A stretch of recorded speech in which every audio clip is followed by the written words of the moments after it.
शील प्रभुपाद की जाय, गुरु गौरांग की जाय। कल के सत्र में हम रघुनाथ दास गोस्वामी जिस स्थान पर जन्मे थे सप्तग्राम, उसके विषय में चर्चा कर रहे थे। किस प्रकार से ये जो स्थान था पूरी तरह से ऐश्वर्य रूप से, आध्यात्मिक दृष्टिकोण से बड़ा समृद्धशाली था। जब मुगलों ने आक्रमण किया, उस स्थान को लूटा, तो उस स्थान पर फिर सब कुछ नष्ट होने लगा। आध्यात्मिक संस्कृति नष्ट होने लगी। धीरे धीरे सरकारी लोगों ने उस ज़मीनों पे कब्जा कर लिया, जिससे वहाँ पर अभी कुछ रहा नहीं है। तो वहाँ के जो कुछ तीर्थ स्थल थे उसके विषय में बताया जा रहा था। जैसे उदाहरण दत्त ठाकुर जो नित्यानंद प्रभु के शिष्य थे, उन्होंने एक मंदिर बनवाया। उस मंदिर में भगवान के विग्रह की ऐश्वर्यशाली रूप से पूजा होती थी। उसमें श्री गौरांग महाप्रभु का विग्रह था, नित्यानंद प्रभु का विग्रह था। उसके पश्चात एक और महत्वपूर्ण स्थान वहाँ पे है, श्री रघुनाथ दास गोस्वामी का श्रीपाठ। श्रीपाठ कहते हैं मंदिर को। निकटवर्ती गांव कृष्णपुर में यह श्रीपाठ है। यह कई जलाशयों और आम के पेड़ों से गुजरते हुए प्राप्त होता है। यहाँ मदन मोहन, चैतन्य और नित्यानंद के विग्रहों की पूजा आज तक होती आ रही है। उनकी अपनी श्री रघुनाथ दास गोस्वामी भूमि पर श्री राधा गोविंद देव विराजमान हैं। जिस घर में विग्रह है उसके बगल में एक छोटे से घर में श्री रघुनाथ दास गोस्वामी को समर्पित एक ऊंचा पत्थर का आसन है, जिसे भजनासन कहा जाता है। इसी स्थान पर श्री रघुनाथ दास गोस्वामी भजन किया करते थे। इसके बगल में ही सरस्वती नदी है। इसी नदी के तट पर श्री हिरण्य गोवर्धन का राजमहल था। इसके अवशेष आज भी दिखाई देते हैं। इसे श्री रघुनाथ दास गोस्वामी का श्रीपाठ कहा जाता है। तो रघुनाथ दास गोस्वामी के भी स्थान पर एक मंदिर है, जहाँ पे आम के पेड़ और कई जलाशयों से घिरा हुआ है। मदन मोहन जी का विग्रह है, चैतन्य महाप्रभु का विग्रह है और नित्यानंद प्रभु का विग्रह है। और एक आसन है, ऊंचा पत्थर जिसे आसन कहा जाता है, भजनासन भी कहते हैं। इसी आसन पर रघुनाथ दास गोस्वामी भजन किया करते थे। और बगल में ही सरस्वती नदी है। नदी के तट पर ही श्री हिरण्य और गोवर्धन मजुमदार का राजमहल है। दोनों भाई हैं। गोवर्धन मजुमदार तो रघुनाथ दास गोस्वामी के पिता हैं। और इस राजमहल के अवशेष आज भी वहां पर दिखाई देते हैं। सप्तग्राम में नित्यानंद प्रभु। पुराणों में इस सरस्वती को पवित्र तीर्थ कहा गया है। श्री चैतन्य भागवत अंत्य खंड के 5वें अध्याय में बताया गया है, कति दिने था कि नित्यानंद खड़ दहे, सप्तग्राम आइलेन सर्वगण सहे। सही सप्तग्रामे आछे सप्त ऋषि स्थान, जगते विदित से त्रिवेणी घाट नाम। सेई गंगा घाटे पूर्वे सप्त ऋषिगण, तप करि पाइलेन गोविंद चरण। तीन देवी सही स्थान है एकत्र मिलन, जानवी यमुना सरस्वती संगम। प्रसिद्ध त्रिवेणी घाट सकल भुवने, सर्व पाप क्षय है यार दर्शने। श्री चैतन्य भागवत अंत लीला 5वां अध्याय, श्लोक क्रमांक 443 से लेकर 447 तक। अनुवाद। खड़दह में कुछ दिन रहकर नित्यानंद सर्वगण सहित सप्तग्राम में पधारे। उस सप्तग्राम में सप्त ऋषियों का स्थान वर्तमान है। जगत में वह स्थान त्रिवेणी घाट नाम से विदित है। उस गंगा घाट पर पूर्व में सप्तऋषिगण ने तपस्या करके भगवान गोविंद के चरणों को प्राप्त किया था। उस स्थान पर 3 देवियों का एकत्र मिलन हुआ है। वहां जानवी गंगा, यमुना और सरस्वती का संगम है। त्रिवेणी घाट जिनके दर्शन से सभी पापों का नाश होता है, संपूर्ण भुवन में प्रसिद्ध है। नित्यानंद प्रभु वर परम आनंदे, सेई घाटे स्नान करी लेन सर्व वृंदे। श्री चैतन्य भागवत अंत्यलीला 5वां अध्याय 448 श्लोक। नित्यानंद प्रभु ने सबको साथ लेकर परम आनंद के साथ उस घाट पर स्नान किया। उद्धारण दत्त भाग्यवंतेर मंदिरे रहिले तथा प्रभु त्रिवेणी रतीरे काय मनोवाक्य नित्यानंदेर चरण भजिलेन अकतवे दत्त उदाहरण। श्री चैतन्य भागवत अंत्यलीला 5वां अध्याय श्लोक क्रमांक 449 और 450। त्रिवेणी के तट पर स्थित भाग्यवंत उद्धारण दत्त के मंदिर में प्रभु ठहरे। उद्धारण दत्त ने निष्कपट भाव से काय मनोवाक्य सहित नित्यानंद चरणों की सेवा की। तो पुराणों में सरस्वती इसको पवित्र तीर्थ माना गया है और इसका वर्णन चैतन्य भागवत के अंत्य खंड में 5वें अध्याय में भी हुआ है, जहाँ पर स्वयं चैतन्य महाप्रभु गए, नित्यानंद प्रभु गए थे अपने पार्षदों के साथ। सप्तग्राम हमने कल सुना था 7 ऋषियों का स्थान है। सप्त ऋषि वहाँ पे तपस्या किए हैं, तपस्या करके भगवान कृष्ण के चरणों को प्राप्त किए हैं। 3 नदियों का संगम है, गंगा, यमुना और सरस्वती। त्रिवेणी घाट कहते हैं, जिसका कोई दर्शन करता है तो उसके सारे पाप नष्ट हो जाते हैं। तो उसी स्थान पर नित्यानंद प्रभु भी अपने पार्षदों को लेकर पहुंचे, स्नान किया, परम आनंद में थे और त्रिवेणी के तट पर स्थित उद्धारण दत्त के मंदिर में भी नित्यानंद प्रभु अपने पार्षदों को लेकर पहुंचे। उद्धारण दत्त ठाकुर ने निष्कपट भाव से काय मतलब शरीर से, मन मतलब मन से और वाचा मतलब वाक्य, तीनों से नित्यानंद प्रभु के चरण कमलों की सेवा की।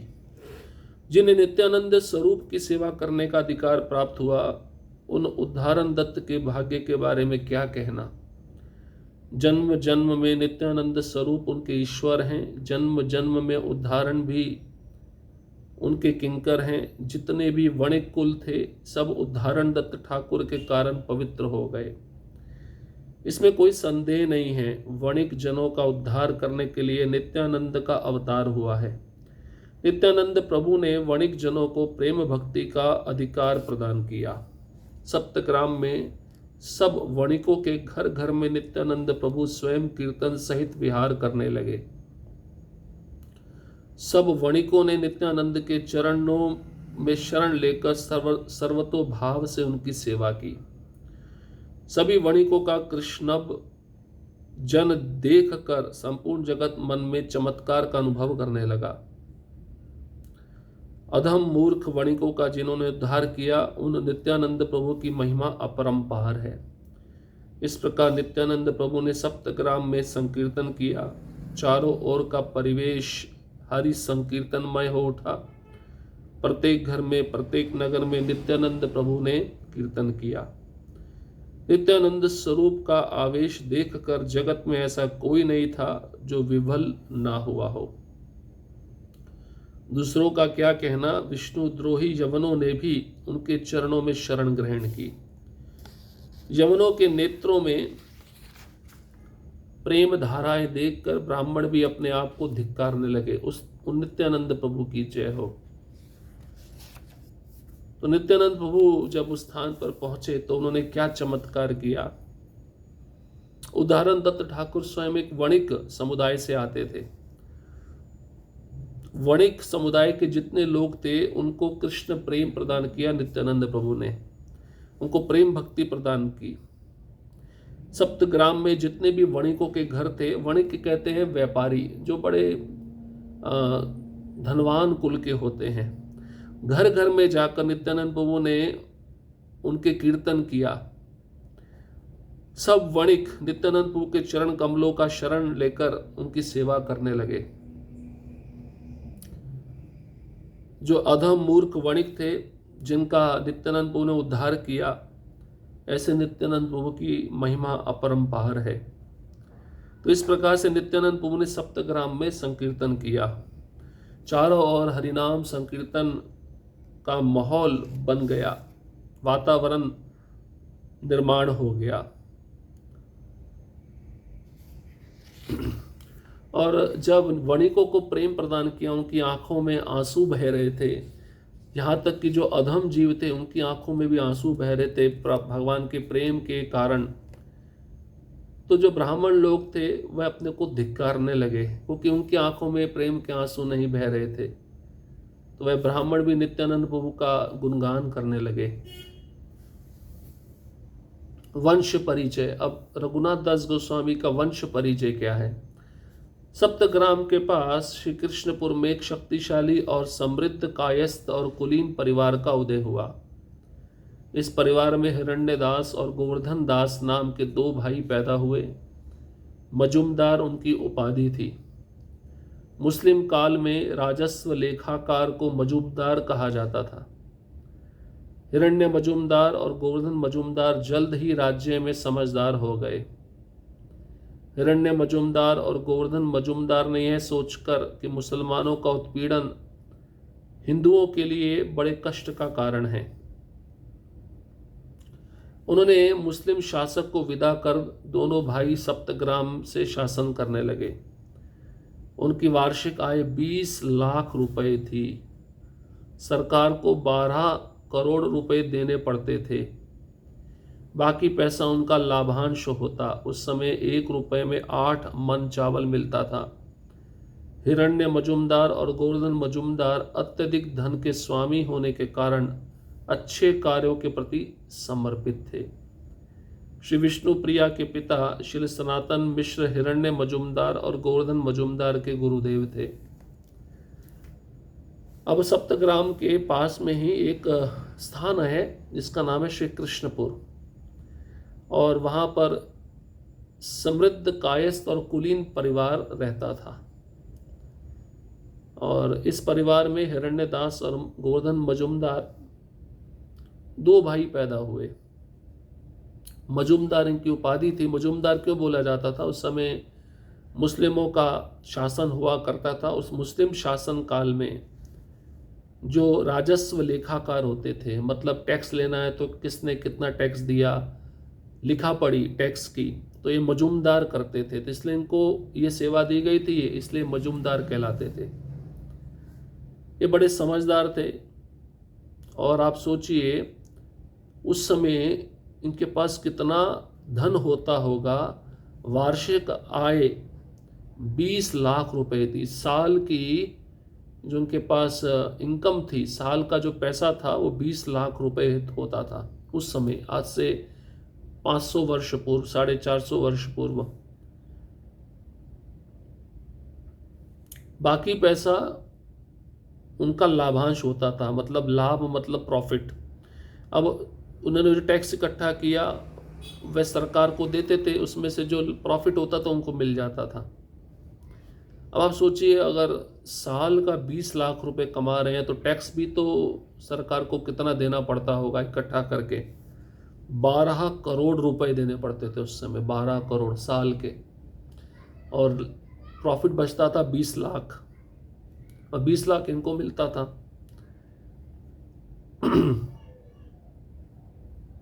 अब इतना धन होने के बाद भी ये धन को अच्छे कार्य में लगाते थे। चैतन्य महाप्रभु की जो पत्नी थी विष्णु प्रिया, उनके जो पिता थे श्री सनातन मिश्र, ये हिरण्य मजुमदार और गोवर्धन मजुमदार के गुरु थे। सप्तग्राम के पास चांदपुर के बलराम आचार्य हिरण्य मजुमदार और गोवर्धन मजुमदार के कुल पुरोहित थे। वह श्री अद्वैत आचार्य प्रभु के शिष्य हैं। नामाचार्य श्री हरदास ठाकुर बलराम आचार्य के घर में कुछ दिनों तक रहे और भजन किया। श्री रघुनाथ दास गोस्वामी के गुरुदेव श्री यदुनंदन आचार्य तर्क चूड़ामणि यहाँ रहते थे। हिरण्य मजुमदार और गोवर्धन मजुमदार सुशिक्षित और परोपकारी थे और समाज में लोकप्रिय थे।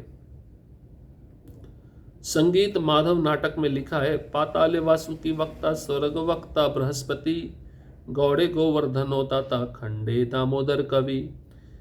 पाताल लोक में वासुकी वक्ता है, स्वर्ग में बृहस्पति, उसी प्रकार गौड़ में गोवर्धन मजुमदार दाता है और श्रीखंड में दामोदर ही कवि है। इस प्रकार गोवर्धन मजुमदार की दानशीलता की पहचान होती है। अनेक ब्राह्मण विद्वान उनके दान से जीवन यापन करते थे। इसके अलावा नदिया के ब्राह्मण विद्वान उनके घर में कर्मकांड जैसे दान, यज्ञ, पूजा अर्चना आदि करके भी अत्यधिक धन कमाते थे। तो इतने धनी थे, अब धन को अच्छे कार्य में भी लगाते थे उनके पिताजी। तो जितने भी ब्राह्मण थे, निर्धन होते थे उस समय ब्राह्मण, तो ये उनका भरण पोषण करते थे। उनको रहने के लिए स्थान, पहनने के लिए वस्त्र, भोजन इत्यादि ये मजुमदार परिवार सब ब्राह्मणों को ये सब उपलब्ध कराता था। अब सप्तग्राम के पास चांदपुर में बलराम आचार्य ये कुल पुरोहित थे मजुमदार परिवार के।